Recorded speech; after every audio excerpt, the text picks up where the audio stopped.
Hey everyone, if you've been keeping up, you probably know that I've launched EmberSchool. And I think it's really cool and you should go check it out, but the reason I'm bringing it up is because I want to show one of the cool technical features of EmberSchool. That is, you can log in with GitHub. So after you've approved GitHub, you can do a one-click and boom, you're logged in. And I do that using Torii. Torii is a tool that makes OAuth2 applications easier. So that's connecting to GitHub, to Twitter, to Google, Facebook. Here's a list of some of the built-in providers to Torii. So OAuth2 is a pretty complex subject.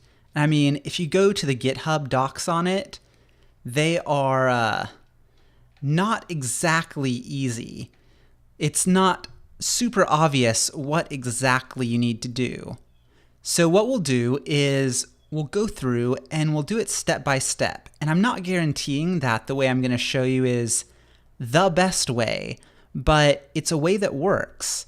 And it's specifically about GitHub, but it should help you do all of these other providers as well. So first, we install the add-on. Now, we're installing version 0.8, which, as of this recording, is the most recent version.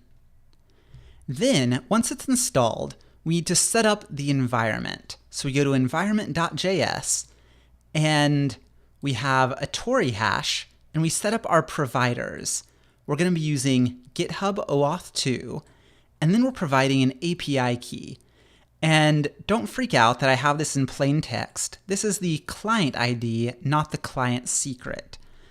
So how are you going to get the client ID is, so you'll go to your settings in GitHub, and then you'll scroll down to OAuth applications under developer settings, and you might have to register a new application, but I already have mine set up. So if I clicked on it, it would give me both this client ID and the client secret. I'm not going to click on it because the client secret is actually secret. But the client ID, you're going to be sending that with your app anyways, so no reason to hide it. Now, to understand the rest of this video, you'll need to be familiar with session services and cookies as well. So it'll be helpful if you watched this older sequence. You could also have watched the sequence covering similar topics in EmberSchool. So we have our session service, and there are lots of places that we're calling the session service and then kicking it up there to the login method that we have there. So here we've defined login, and we're doing quite a bit. We're going to focus at the start on just this line. So we're calling to get Torii, and that is, of course, injected as a service. Then we're calling the .open method. So that's how you call all of the Torii things. So you call .open, and here it's GitHub. You could put Facebook or any of the other providers. And we're not here using the default GitHub provider. We're using one that I've customized. So what I've done is I've imported the GitHub OAuth2 provider from Torii/providers/GitHub OAuth2, and I've extended it. And I've overridden the open method, but I start off by calling super. So this isn't necessarily the recommended way to do Torii, but it worked for me because then I could see all the moving parts and make sure that I got the right ones where they needed to be. If you do some of the defaults, there are lots of moving parts and it can be hard to tell what you need to do when.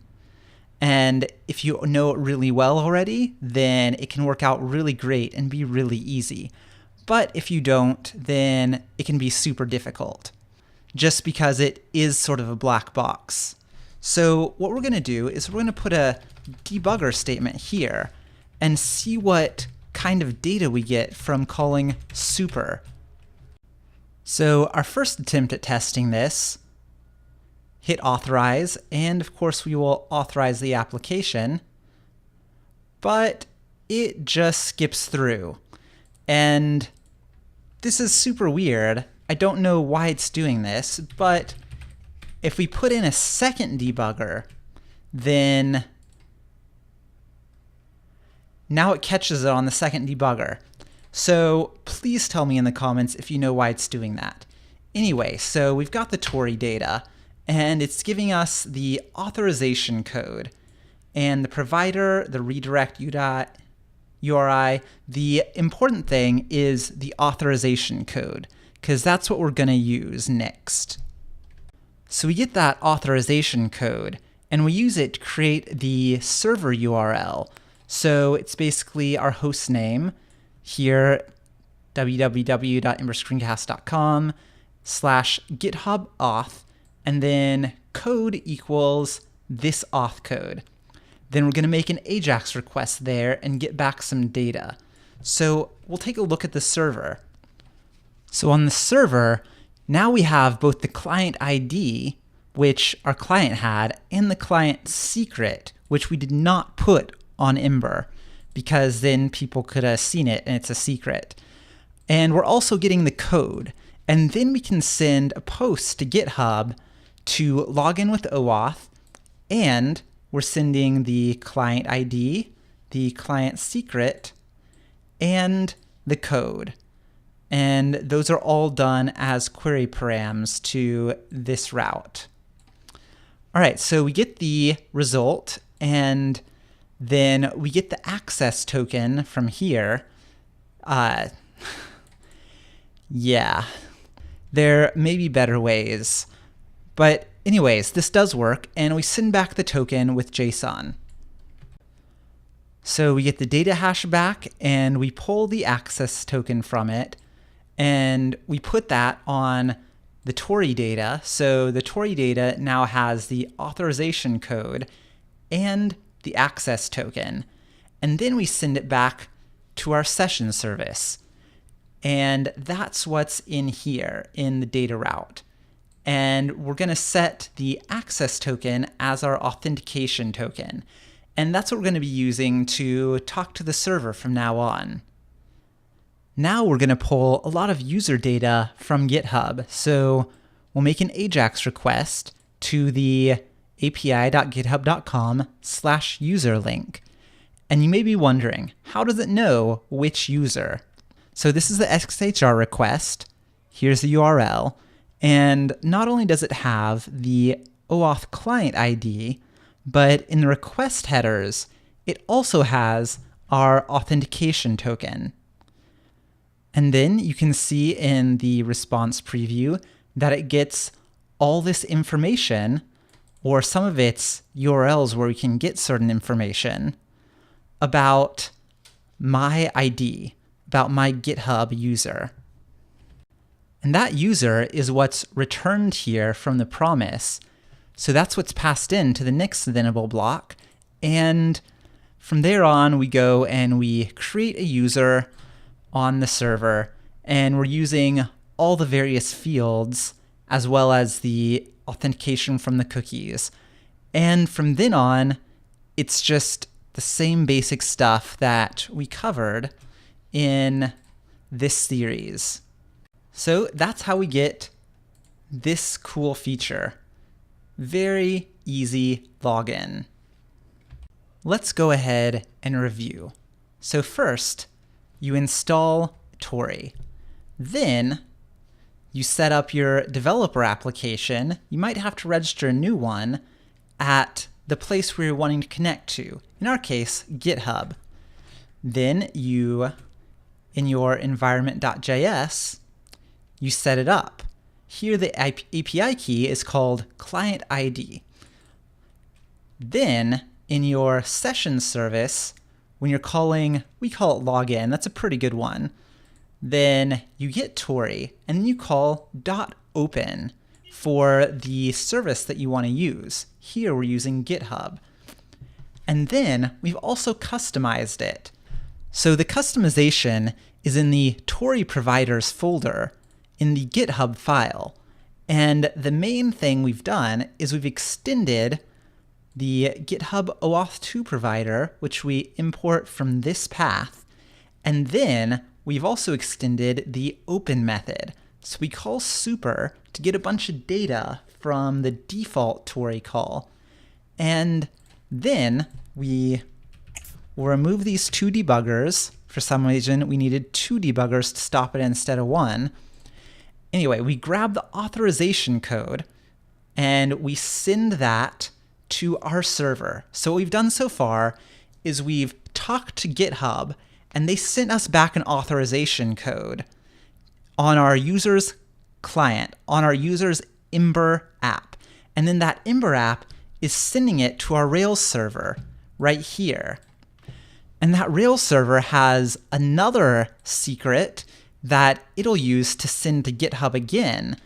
And it'll use the client ID, the client secret, and the code that our Ember app has gotten from GitHub.